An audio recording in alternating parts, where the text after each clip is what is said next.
Olá, bem-vindas e bem-vindos ao Compacto Podcast. No nosso episódio de número 40, gente, 40 semanas aqui já. A gente vai falar sobre o rio Tamisa, em Londres, que vai ser aberto para banhistas. A gente vai falar também sobre Estocolmo, que é a capital mais preparada da Europa para lidar com a crise climática. E o que ela está fazendo também para liderar esse ranking. Toronto, que está trocando estacionamentos por ruas esponja para lidar com enchentes. Cientistas conseguiram engarrafar a luz do sol em bateria líquida. E a venda de carros elétricos que está crescendo 75% na América Latina. Eu sou a Graziela Brum, professora e fundadora da Compacto, que é uma consultoria de comunicação voltada para projetos e iniciativas de sustentabilidade, que também tem um podcast. Vocês encontram a Compacto no Instagram, @CompactoCI, no LinkedIn. Vocês também me encontram no LinkedIn como Graziela Brum. Mas eu tô acompanhada hoje nesse episódio, a gente não tá sozinho aqui. O Scoros, que já é um parceiro aí de longa data do Compacto Podcast, tá com a gente mais uma vez. Eu imagino que todo mundo que tá ouvindo, se você é um impactado, você reconhece que a gente tá, como humanidade, indo para um caminho aí longe do ideal, exigindo muito do planeta, e você entende que é possível fazer algo a respeito disso. Você deve pensar, se preocupar com o impacto que as nossas ações, as nossas escolhas, hábitos do dia a dia têm no clima. E o Scoros nos ajuda a dar esses passos de uma forma simples. Através de um jogo, uma competição saudável, a gente consegue calcular a nossa pegada de carbono no scoros.com.br, colocando ali os nossos hábitos de consumo,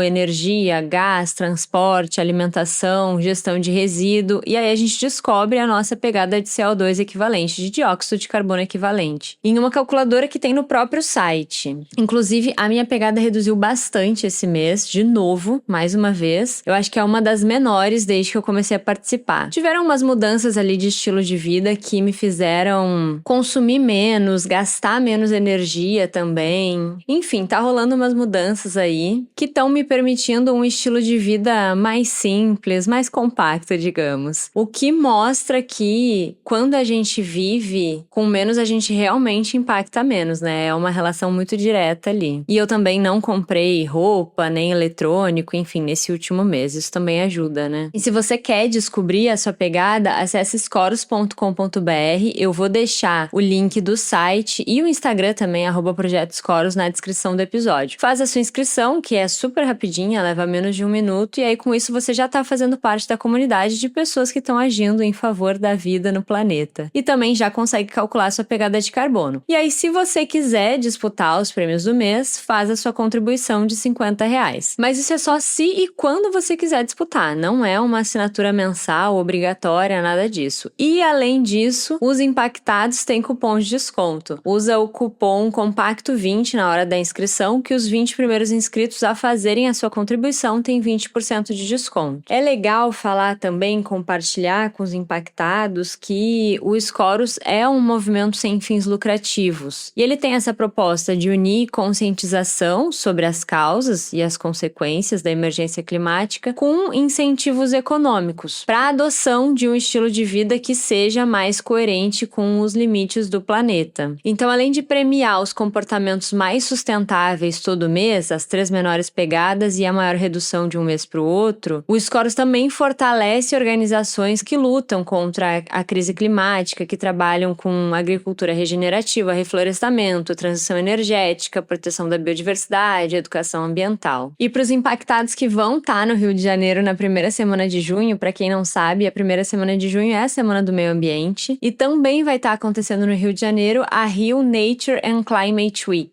que vai ter uma programação intensa aí em vários lugares da cidade, ao redor da cidade, com vários eventos diferentes tratando sobre esse tema. E o Scoros é parceiro institucional dessa semana, da Rio Nature and Climate Week, e vai fazer parte da programação também, vai ter o seu evento próprio. Além de uma oficina que o Scoros também vai estar fazendo no dia 6 de junho, na Veiga de Almeida, junto com o Climate Reality e o Centro Brasil no Clima, que também é um evento que faz parte dessa programação da Rio Nature and Climate Week. Então Então temos aí uma semana movimentada no início de junho, no Rio de Janeiro. Impactados que estiverem pelo Rio estão mais do que convidados para esses eventos aí e encontrar, conhecer pessoalmente esse projeto. Para vocês terem acesso a todas as informações de data, horário e local certinho, vocês conseguem acessar isso tanto pelo Instagram do Scoros, @Projeto Scoros, quanto pelo site do próprio evento, Rio Nature and Climate Week. Eu vou deixar também aqui na descrição do episódio. Então, bora falar sobre o nosso primeiro tópico de hoje. A gente vai falar sobre o Rio Tamisa, que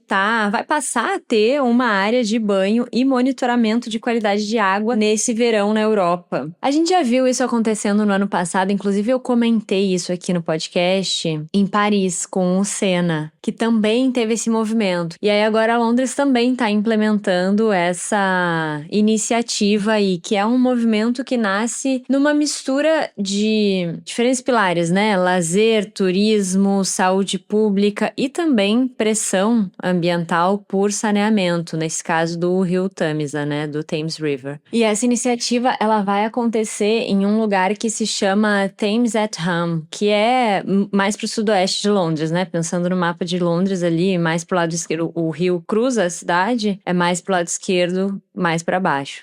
Sudoeste, né? E aí essa palavra, Thames at Home, até me fez lembrar de Ted Lasso. Quem assistiu Ted Lasso? É uma série de futebol, enfim, ele é um treinador de um time de futebol que a série se passa em Londres e o time rival do que ele treina, o Ted Lasso, se chama West Ham United. E aí, enfim, tem essa similaridade de nome, né? Mas eu fui até investigar curiosidade de entender o que significava isso, mas não tem nada a ver. Uma coisa é de um lado da cidade e outra é do lado completamente oposto. Mas aparentemente tem muitos hums em Londres, na Inglaterra como um todo, né? Tem esse West Ham United, tem Thames at Home, tem Birmingham, tem várias palavras que tem essa nomenclatura, esse termo presente nela. E aí, enfim, a primeira vez que eu ouvi isso, eu achei que tinha alguma coisa a ver com martelo, porque inclusive é o símbolo do time. 2 martelos, ou com presunto, sei lá, porque é a tradução literal, né? Mas aparentemente, nessa minha pesquisa, eu descobri que Ham é um pedaço de terra perto de um rio, um pedaço pantanoso de terra. Então, por isso que tem tanto esse nome na Inglaterra. Mas assim, achei essa informação em um fórum da internet, não é uma fonte mais confiável possível. Não acreditem em tudo que vocês escutam na internet, tudo que vocês leem, veem na internet. Mas eu achei interessante, me pareceu pela analogia ali fazer sentido. E voltando pro Tamisa, que vai ter esse ponto aí para banhistas no Thames at Home, não foi um processo que aconteceu do dia pra noite e também, enfim, não foi só por conta dessa história que aconteceu no Senna em Paris, né? Não teve uma ligação direta. Na verdade, tem anos que essa mobilização de grupos da região, da cidade, estão batalhando por isso. E essa área, ela vai fazer parte de 13 novas áreas de banho na Inglaterra como um todo. Então ela também não é única e isolada. Vão ter outros movimentos como esse ao redor da Inglaterra. E aí isso vai trazer um benefício, para além do prático, né, de essa água ser banhável, claro, mas também vai aumentar o monitoramento ambiental desses lugares e vai ter também, claro, né, para isso acontecer, vai ter uma coleta ali de amostra de água,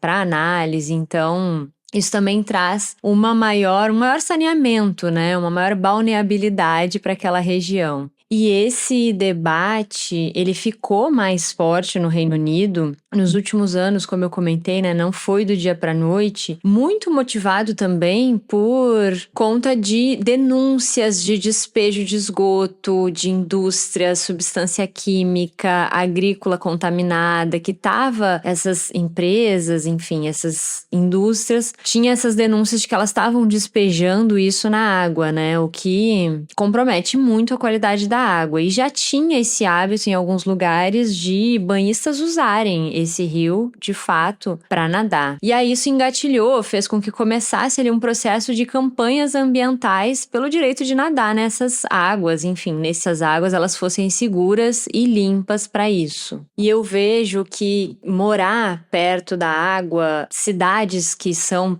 perto de água, e que há uma água que pode ser usada, né, que seja própria para banho, ela tem uma importância na qualidade de vida das pessoas, assim, além de ser saúde também. A gente vê isso historicamente de civilizações antigas que se formavam perto de rios, isso não é à toa, né? Elas tinham muito mais chance de prosperar estando próximos da água. Mas hoje em dia, que a gente já tem muito mais estrutura, né, de acesso à água, morar perto de uma água banhável também é qualidade de vida, né? Porque isso implica em esporte, lazer, turismo, respiro no concreto da cidade, que ajuda também com uma regulação térmica daquele lugar. Então, viver perto da água e poder usar ela traz, claro, saúde, mas também qualidade de vida para as pessoas. E aí agora a gente vai dar uma subidinha ali no mapa. A gente está falando de Londres e a gente vai falar de Estocolmo. Então vamos um pouquinho mais para o norte agora, mas ainda no mesmo continente.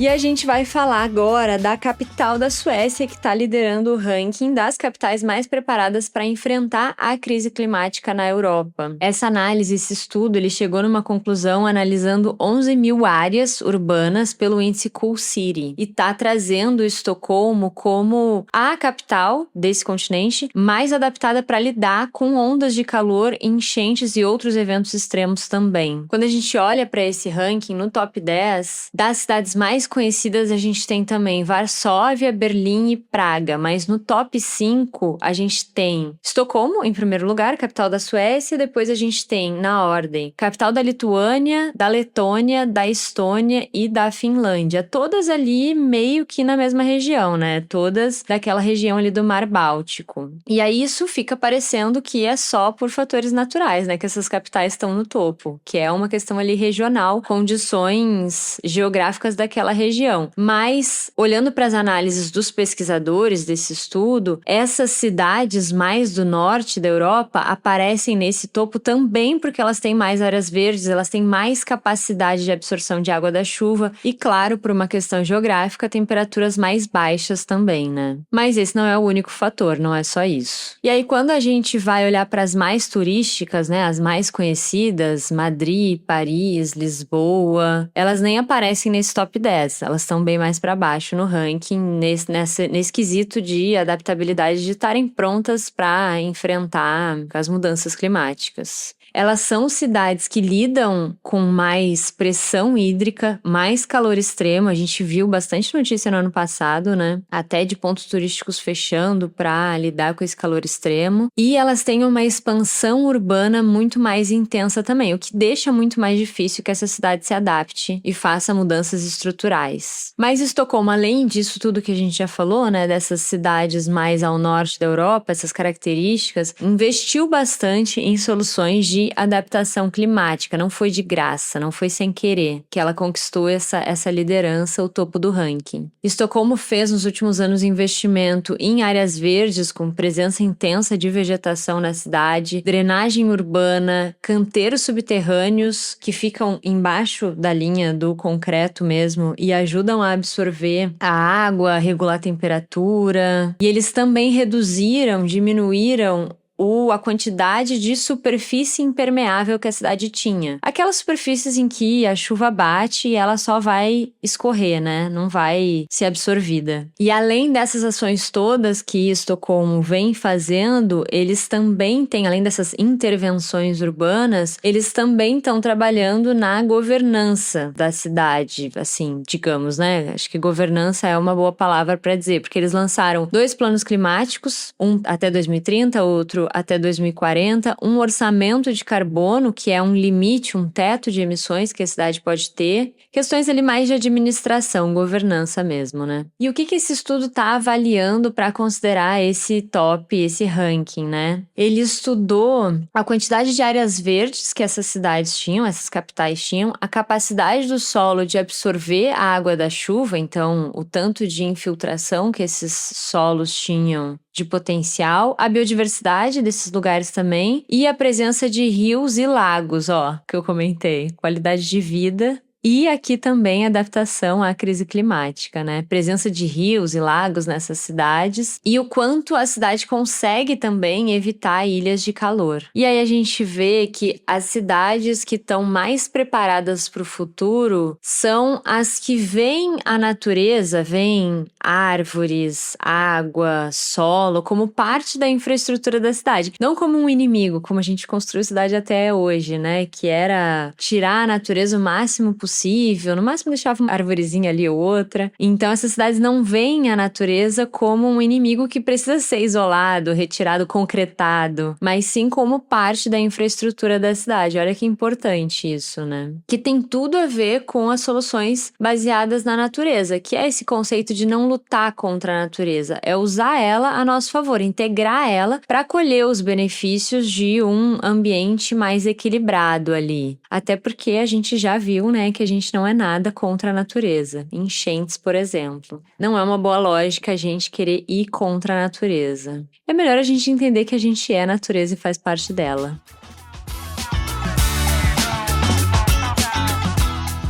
E aí, continuando aqui na nossa meia volta ao mundo, a gente vai sair da Europa, vai ir um pouco mais para a esquerda no mapa, vamos para o nosso continente, mas bem mais para cima, bem mais para o norte. Aliás, inclusive, só um comentário. Vocês já ouviram falar que o número de continentes que a gente tem no planeta é algo bem discutível de acordo com o país que você nasceu? Por exemplo, o que eu tô querendo dizer com isso? Nos Estados Unidos, se aprende que a América não é um continente, é a América do Norte e a América do Sul. São 2 continentes diferentes. Quando eu descobri isso, quando eu ouvi isso a primeira vez, eu fiquei chocada. Porque eu imagino que você, assim como eu, tenha aprendido que a gente tem América, Europa, África, Ásia, Oceania e Antártida. Mas nos Estados Unidos, ao invés de 6, são 7 continentes. A América do Norte e a América do Sul. Mas enfim, só um parênteses aqui, curiosidades. Então agora a gente vem para a América e a gente vai falar de Toronto, do Canadá. Tá transformando as ruas em como se fosse uma espécie de parque, assim, ruas esponja que são para lidar, né, com enchentes e calor extremo. Eles pegaram um bairro que está sendo construído, está sendo reconstruído, na verdade, e inverteram o projeto desse bairro. Ele tem uma lógica inversa da tradicional de um planejamento urbano. Então, em vez de reservar espaço nesse bairro para parques e praças, eles colocaram os parques e praças como sendo as próprias ruas para cumprir esse papel. Então é como se o bairro todo fosse, né, uma grande praça, um grande parque. Inclusive, um escritório que está envolvido é um escritório dinamarquês que participou desse projeto, o pessoal do Mar Báltico aí, que a gente comentou no nosso primeiro tópico. E aí a proposta é que nesse bairro a avenida principal, ela vai ser fechada para passagem de carro, não vai passar carro, e ela vai funcionar ali como um grande parque de fato, com 400 árvores presentes nesse ambiente, nessa rua principal. E aí as outras ruas vão sim ter passagem de carro, de veículo, mas com uma prioridade maior para as áreas verdes. Então não é que o projeto é feito partindo do pressuposto que ali vai passar carro. Ali, por coincidência, também vai passar carro, mas essas ruas, elas vão ter muita presença de árvore, não só o que a gente tem convencionalmente, né, que são aquelas árvores que são alinhadas na calçada, mas elas também vão avançar para a rua, o que vai fazer com que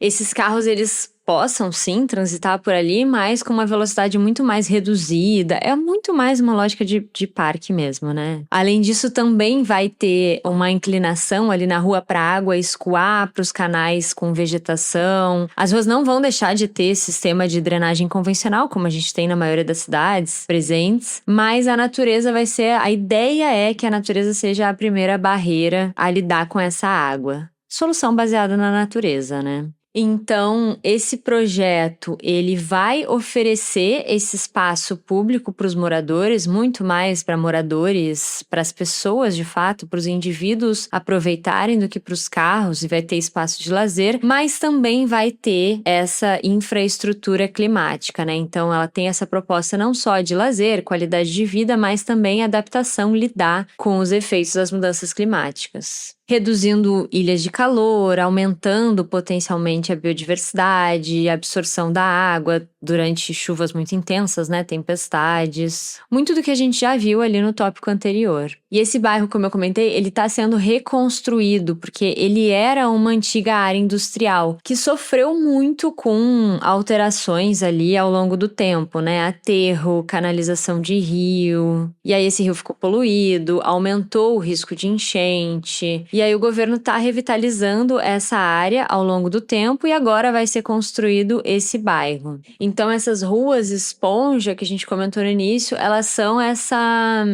proposta de ruas feitas para lidar melhor com chuva intensa, com tempestade e absorver, não alagar, evitar enchente, que é o contrário do que a gente tem como infraestrutura urbana convencional hoje em dia. Só que para além dessa questão de adaptação climática, a cidade está melhor adaptada para lidar com esses efeitos da crise climática e esses eventos extremos, além de também trazer mais área verde, mais ambientes de lazer para as pessoas. Tem uma outra motivação esse projeto, que é lidar com a crise de moradia que Toronto e outras diversas grandes cidades no mundo estão vivendo. Então foi uma forma também de colocar mais apartamentos e aumentar a densidade habitacional dessa região, desse bairro, colocar mais gente morando ali. E isso definitivamente não é uma exclusividade de Toronto, né? Essa crise de moradia. A gente vê isso em muitas grandes cidades do mundo. Rio de Janeiro, São Paulo, com aluguéis caríssimos, lugares precários, super pequenos. A gente vê também crise de moradia, e aí especialmente em conflito com Airbnb e esses aluguéis por temporada, né? Em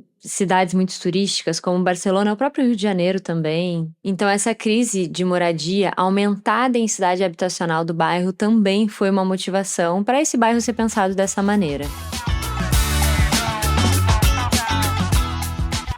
E aí, indo para os nossos últimos tópicos de hoje, eu vou trazer 2 mini tópicos, na verdade. O primeiro é que cientistas nos Estados Unidos conseguiram engarrafar a luz do sol em uma bateria líquida. Eles desenvolveram uma espécie de bateria solar que ela captura a energia do sol e aí ela armazena isso, né? E libera depois calor suficiente para ferver água em temperatura ambiente, o que é um processo que exige bastante energia, então não é pouca coisa, ferver água. E isso está sendo encarado como algo que pode influenciar, pode mudar o futuro da energia limpa, porque ajuda na possível solução de um dos maiores obstáculos que a gente tem com a energia solar hoje, que é o que fazer quando o sol desaparece, quando não tem sol. E esse método, essa espécie de bateria líquida que foi desenvolvida, ela tranca a energia dentro desse dispositivo, dessa bateria, e armazena essa energia. E, inclusive, consegue guardar mais energia do que uma bateria convencional. Então, tem mais esse ponto positivo aí. E o que está se falando, né, a expectativa é que no futuro isso possa ser usado para aquecimento de casa, domiciliar, chuveiro, cozinha. Ainda está em uma fase experimental, então, enfim, ainda está em processo, mas é uma descoberta aí que pode abrir caminho para uma nova forma de geração e, especialmente nesse caso, né, armazenamento de energia, que não depende ali de grandes baterias elétricas, algo que seja mais simples.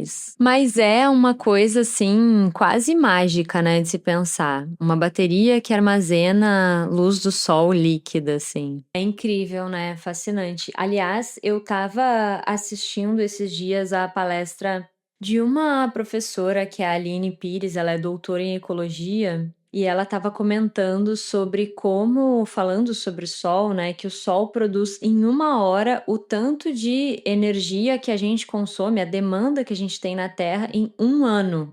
O sol produz isso em 1 hora. É um bom dado, uma boa informação para a gente conseguir ter a dimensão da potência que o sol tem, né? E indo para o nosso último tópico de hoje, ainda no continente americano, porque eu aprendi assim, a gente vai falar sobre a América Latina, que tá aí tendo um aumento impressionante de venda de carros elétricos, muito motivado pela crise do petróleo, não só a América Latina, mas também o Sudeste Asiático. Aqui, essas vendas elas estão sendo muito puxadas pelo Brasil e México. O aumento foi de 75% no primeiro trimestre desse ano, de 2026. Inclusive, a gente falou um pouco sobre isso no nosso episódio da semana passada, de número 39, em que a gente falou que a BYD, ela foi líder em vendas no Brasil, foi o primeiro lugar no ranking de vendas em abril, pela primeira vez na história, né? Foi algo inédito. Uma montadora elétrica de carros elétricos e híbridos, está ocupando esse lugar. E esse dado de 75% de aumento na América Latina está vindo da Agência Internacional de Energia, que está estimando inclusive, que 30% dos carros vendidos em 2026 vão ser elétricos. E aí, falando um pouco desses percentuais, né? Nesse primeiro trimestre do ano, a gente teve 80% de crescimento na Ásia, em países além da China, 75% na América Latina, que eu já comentei, e 30% de aumento na Europa. E o que a gente já vem falando aqui há vários episódios, né, há 1 mês e meio, 2 talvez, a guerra no Oriente Médio e a instabilidade nos preços do petróleo estão aí adicionando um potencial a mais de crescimento nessas vendas, nessas compras. Para vocês terem uma ideia, o setor de transporte rodoviário é responsável por quase metade do consumo mundial de petróleo, então é bem representativo, né? E a Agência Internacional de Energia está estimando que a frota que a gente tem de elétricos hoje no mundo evitou 1,7 milhão de barris de petróleo por dia em 2025. É muita coisa, 1,7 milhão de barris de petróleo por dia em 2025 inteiro.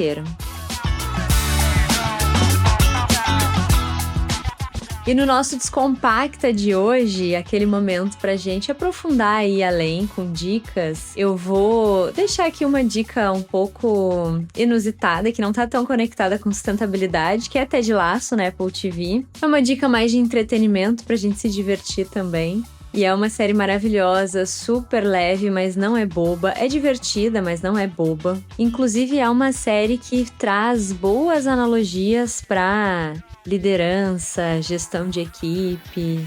Apesar de não ser essa a intenção principal dela, acredito, ela faz isso muito bem. E eu também vou deixar aqui como dica, claro, a Rio Nature and Climate Week, que vai acontecer no Rio de Janeiro, na primeira semana de junho, com participação aí do Scoros em diferentes eventos. Para saber mais, vai no Instagram @projetoscoros ou no próprio site da Rio Nature and Climate Week.